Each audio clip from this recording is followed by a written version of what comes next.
Lethargic Sloth here, and I want to look at something a little different from the Eurovision Song Contest official channel. There's a little segment on Sergey Lazarev and his return to the contest, and I really like the title of the video. It's actually Don't Look at the Bookmakers, because that's something I want to talk about ahead of the contest, is how the odds makers are crap. And they might be good at predicting winners the day before the contest, because they've been on par the last couple of years, but they're crap when it comes to picking qualifications. So I just want to point out some things. Want to watch the video, kind of see what Sergey says and see what they talk about here. But then I want to look at the odds and kind of go over the odds a little bit, just because I want to point out some things that I think are completely flawed in the system for ranking the songs to qualify. So we're going to look at that right now, because I just want to do this as an interesting little side trip. So let me know what you think of the odds in the system, the odds makers, how they select who's going to qualify and who's not going to qualify in the comment section below. So let's go ahead and do this and kind of take a look at it, and we'll talk afterwards.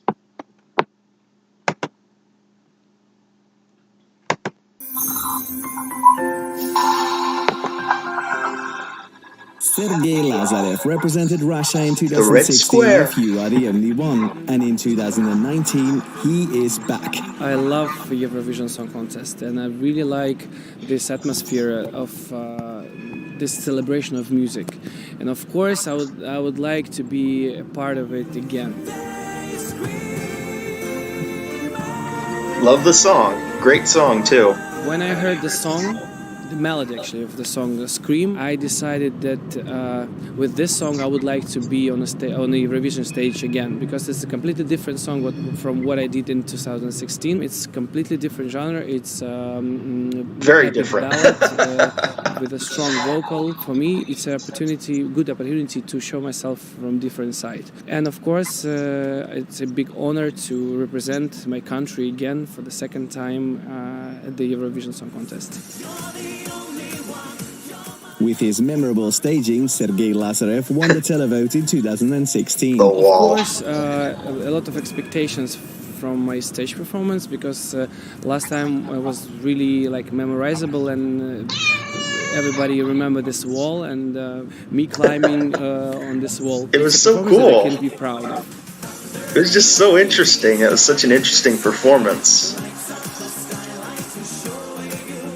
This time, it's crazy. It's a completely different song, completely different emotions. We would like to express all emotions that has the song to the stage performance, so the audience will understand the whole meaning of the song, the whole meaning of this performance. I can't wait to see what they bring. 2016 Sergey give to 2019 Sergey. Thunder and lightning, it's getting exciting. First of all, don't look at the bookmakers. Yes, it's a joke, but it's real too. Don't react on what others say. I remember before final night in 2016, even before the show, everybody came to me and said, "Okay, you are the winner for sure, for 100%." And I understood that it's too early to predict, and everything could happen. So I was right.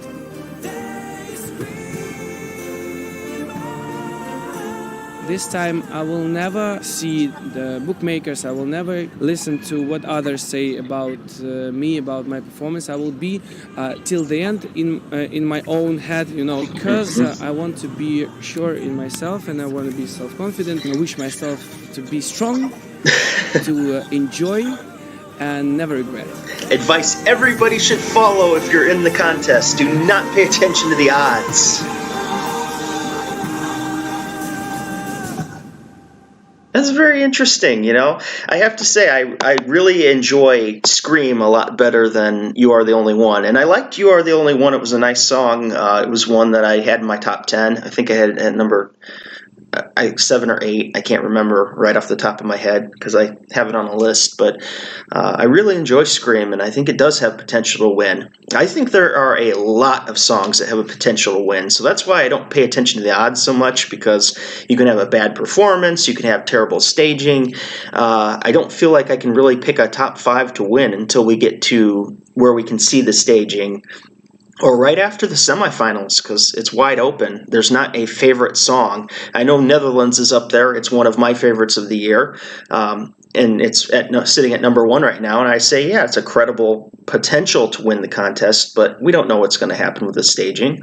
I've seen some of his live versions, and yeah, I think Duncan Lawrence could absolutely win the contest. But I also think that about Italy, and I think that about Russia, and I think that about, people might be into Cyprus. I'm not personally a huge fan of Cyprus this year, but Cyprus could win still. There's a handful of songs that could win. Armenia could catch fire at the right moment. Azerbaijan could win. Israel could win again if Kobe goes up there and gives this massive vocal performance like I expect him to. There's a lot of things to be determined. So what I was talking about specifically is I've been going around, and here's the list. I know it's tiny on the screen, but I want to point out some things. I've been doing my own research and polling people, and I've got nearly 200 responses.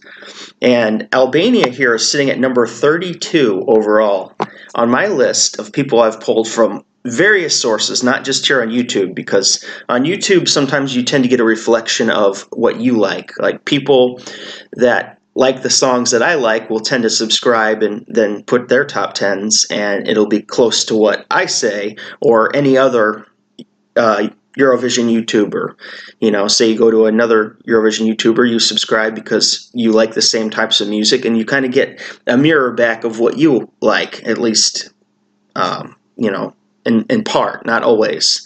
Some people actually like to hear other opinions and respect them even though you don't agree on the same top songs. So I go to other sources like Facebook, like forums, and I put out, I want your top 10s because I want to diversify my results.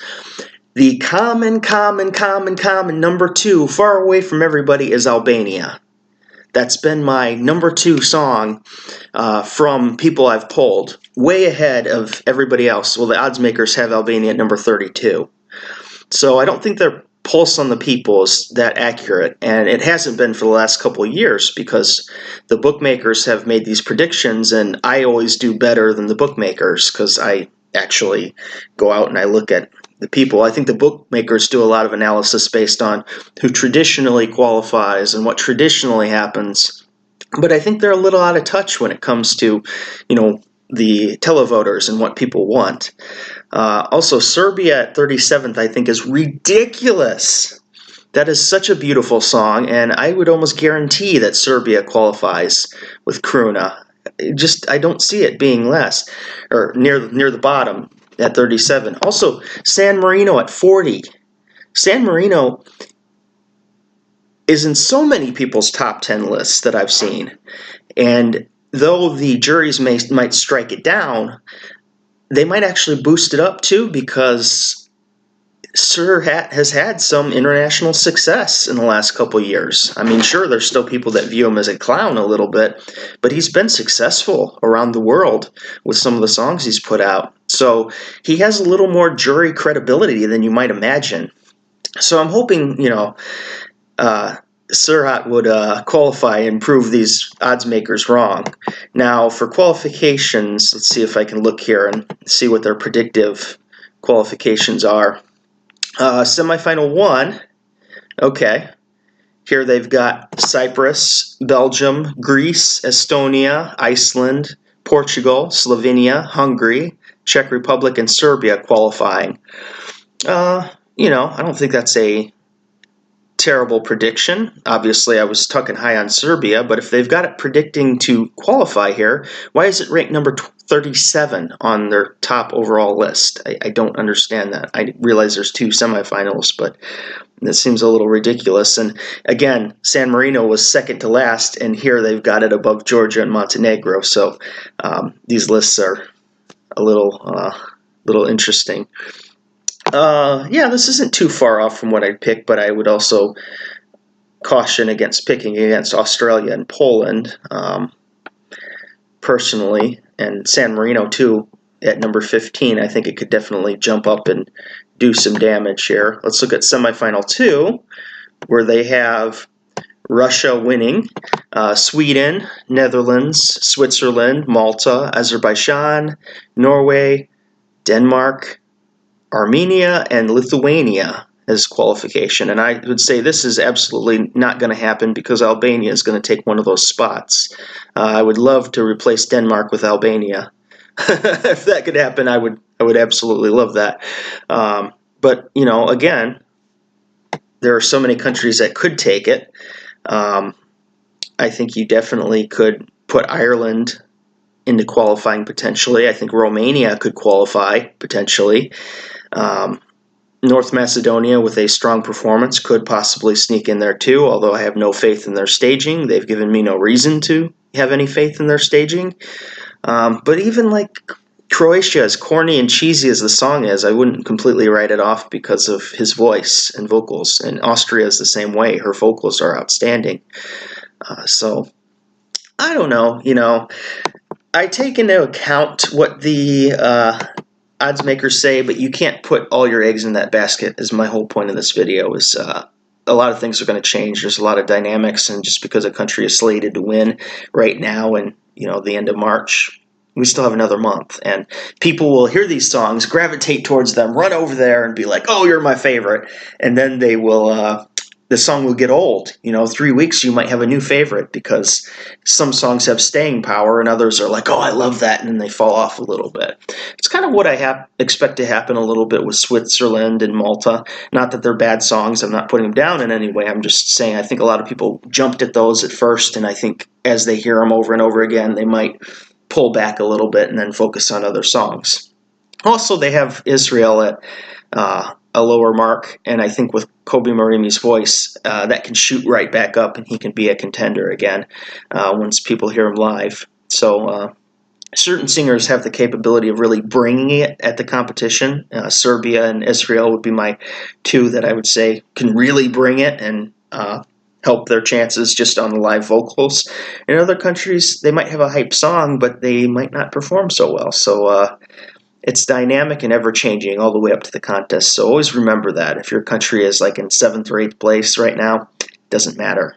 Things are going to change drastically. So there's no country that's out of it yet, with the exception of a couple at the bottom that I would say are pretty much universal choices to not win. Sadly, countries like Montenegro, I don't think have much of a shot.